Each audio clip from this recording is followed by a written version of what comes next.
Hey, it's me again. It's been a while since my last video, thanks to some health scares, but I'm okay now, and I'm ready to get back on the grind. Let's see, I was gonna make this Phineas and Ferb running gag tier list, and the Phineas and Ferb character tier list, and some AMVs. Moana 2 sucks! Hey look gang, it's Angry Pop Culture Guy. What a treat. Let's see what everyone in the animation, movie, TV, whatever fandom is being unreasonably angry or extreme about this time. What's poppin', dude? Moana 2, it sucks. It's aggressively mid because it didn't blow my expectations to the stratosphere.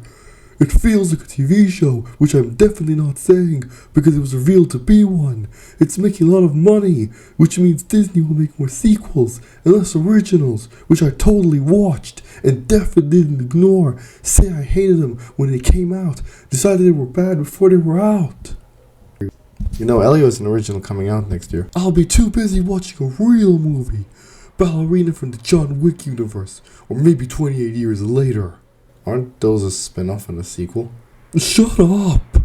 Okay. Obvious straw man aside, this is a decent summation of the reaction to Moana 2. Video after video, review after review, even by people I quite respect, have been all about the same. Moana 2 is a mediocre, disappointing mess that is an example of how far Disney has fallen ever since Ralph breaks the internet. For those of you who follow my Tumblr, or my Twitter, or my Blue Sky, you probably know by now that I disagree, that I find the reaction highly exaggerated. Not invalid, but I must make perfectly clear, I'm not saying that anyone who dislikes this movie is pretending to dislike it, but I do think that they are exaggerating it for clicks and because the current media discussion landscape has become so attuned to extreme takes that now everyone dissects everything expecting gold or crap, and sometimes, just sometimes, a movie can just be pretty good. Okay, and that's not some carnal sin. This is what I'm going to try and accomplish with this review/defense, even though I find it unlikely I'll be changing many minds. It is the internet after all. But if I can at least be the one positive Moana 2 video out there for those who like the movie, and may I remind those who didn't, there are a lot of people who liked it and constantly cramming down, this is obviously bad, why are people liking this down their throats is kind of mean, then that's an achievement too, no? Plus seems like quite a few people in my blog space wanted to see this, so this is for you guys.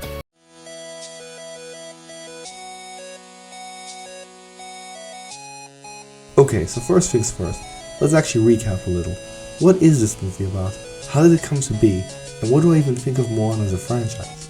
Well, Moana 2 is the first of what seems to be many planned follow-ups to the 2016 modern Disney classic, Moana, which was to many, including myself, the last film of the Disney revival era, but basically lasted from 2009 to 2016, give or take. Moana 2 was not a movie originally, however, as we all know by now, so I'm not going to bog you down with the it was a TV show and I somehow not okay part. Let me just address the elephant in the room. I mean, do elephants even live in Atlantis?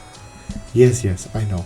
Before the people who didn't like the movie watching this video say it, I know that this is very much reminiscent of the old DTV tactic from the far old days of 2003? Jiminy Cricket, I'm old. Okay, but for real, I get it, okay? It's not a great look, and I will worry too. But something was once a TV show and got repurposed into a movie because they couldn't pitch the show does not equate to this show was going to release but they decided it was good enough for a movie, plus needed the obvious box office success it would be because Wish and Strange World both flopped, and outside of Inside Out 2, Disney hasn't had a proper box office smash since Frozen 2 thanks to COVID. Now where was I? Oh yes, recap. So the movie is set 3 years after the first, with Moana now searching for other islands to reconnect the rest of their people, a viewpoint I honestly loved and found fresh enough to stand out from the first movie's plot. United we are stronger and all that. During a ceremony naming her the official wayfinder of the tribe, Moana is granted a vision of the cursed island she must find and restore in order to reconnect the tribes. And so, with 3 new supporting characters, Moni, the historian and Maui family, whose jokes shockingly landed for me, Lolo, the craftswoman who I honestly found the funniest, and Kele, a grumpy farmer who didn't land the most for me but still I quite liked, plus Hey, and finally Pua, who again just seems to exist for merch and never gets to do anything. Moana set off to accomplish just that. Along the way, she finds that the Kakamora are deeper than she realized. Oh, I didn't realize you were chill like that. Learns how heavy her new responsibilities are now that the journey she takes carries far greater stakes and her home is far less tempting to leave, and even meets Maui again.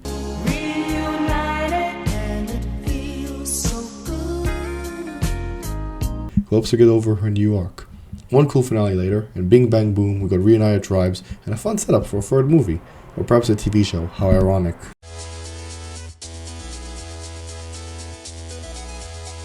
Now that we finished the recap, but before we examine the reaction, What was my reaction to this movie?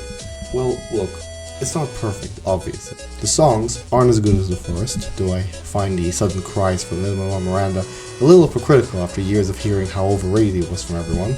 Maui is probably more fun and iconic in the first, though I still think he rocked, pun genuinely unintended, in this one, and it doesn't hit me like the best Disney movies do. There's no Let It Go, there's no Mufasa and the Stars, Ohana Means Family, and Tails All This Time Here. But, and this is important to remember, that's okay. If every pork chop were perfect, we wouldn't have hot dogs. Because not every movie needs to be some 10 out of 10 straight up classic that change your life forever and stuff. Moana 2 isn't perfect, but it's not trying to be.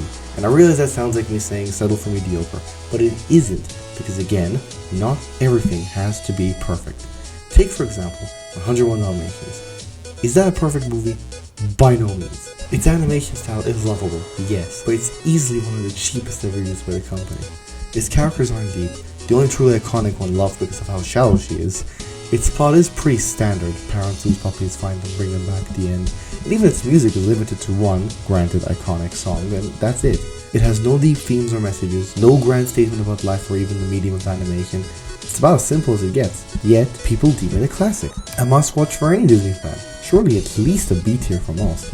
So if 101 Dalmatians can get away with just being a fun okay movie, why can't Moana 2? Sure, Moana 2 is a sequel, there's that, and people who find the first Moana to be one of the best, if not the best of the company, will obviously be a little disappointed. But I don't know, maybe it's because I quite like the first Moana, but never found it to be in my S tier for Disney movies. Puts me in a different POV. I don't think a sequel necessarily has to be as good or better than the first. I think it just needs to be a worthy follow-up, at least good. And to me, at least, Moana 2 is exactly that. I like Moana's arc here, arguably more than the first, though she never has an I am Moana moment as strong as in the first, barring Beyond, which I thought was great. I like it now she has doubts and regrets about being the adventurer she once so yearned to be. I like the new characters. They're not perfect, but dang it, they're fun. It's more enjoyable to see Moana interact with multiple people than just Maui and the ridiculously overrated, for me, animal sidekicks. The villain isn't much of a villain, yes, but guess what? She's still a fun and interesting character who felt very accurate to how mythological beings act. In fact, much of the movie felt accurate to mythic storytelling. I was quite the Greek myth aficionado as a kid. The animation still looks amazing, the action was fun. Heck, even the Kakamora felt like deep characters this time, and not just a set piece. It didn't make me weep, it isn't the funniest of movies, but dear lord, it's a good movie. So what happened? Why did it receive a death sentence for so many?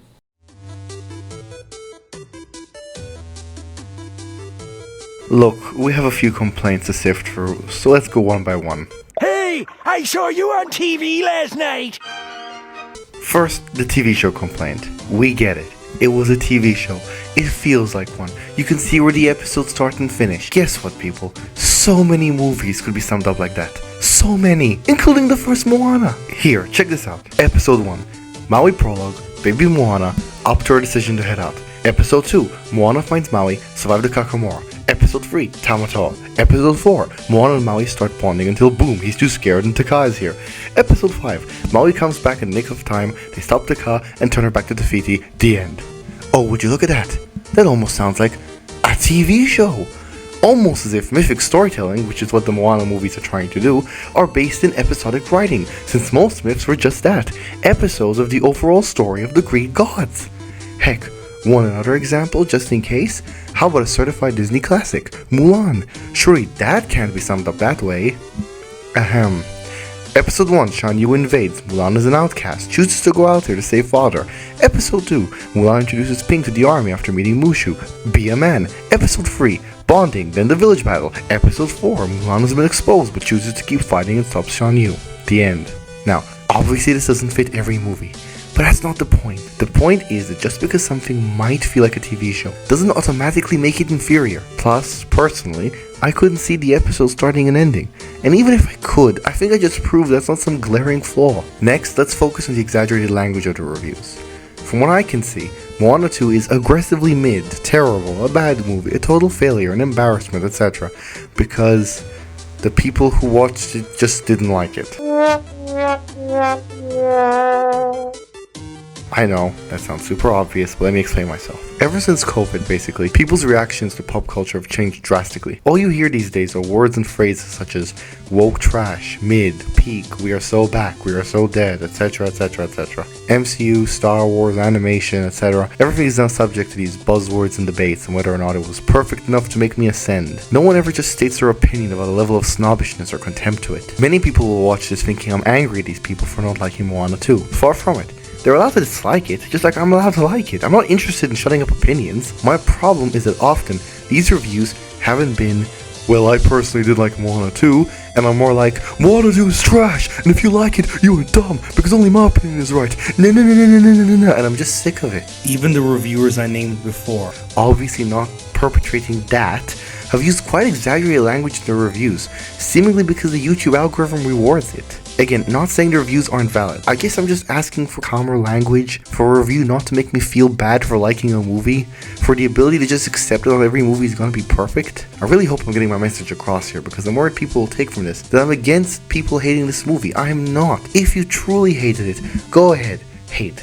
Just try to do it in a way that isn't so extra. Disney ain't dead and are never making another movie again because you personally didn't like Moana 2. Pretending that all the money it's made means that people didn't actually like it is pretentious and kinda sad. You didn't like it, cool, except that some of us did though, and vice versa. Yes, this is the internet, and so often it sucks, but would it kill us all if we just learned to live and let live? I, for one, am no fan of Ralph Breaks the Internet. I personally find it to be awful, but if someone in the comments here, or just going around social media, said that they like it, I wouldn't dunk down on them for supposedly having no taste. I'd move on, because different opinions are just that, opinions. Personally, I'm happy when someone likes something, even something I don't like, because it means that for a brief moment in this hard life, they experience joy, even small joy.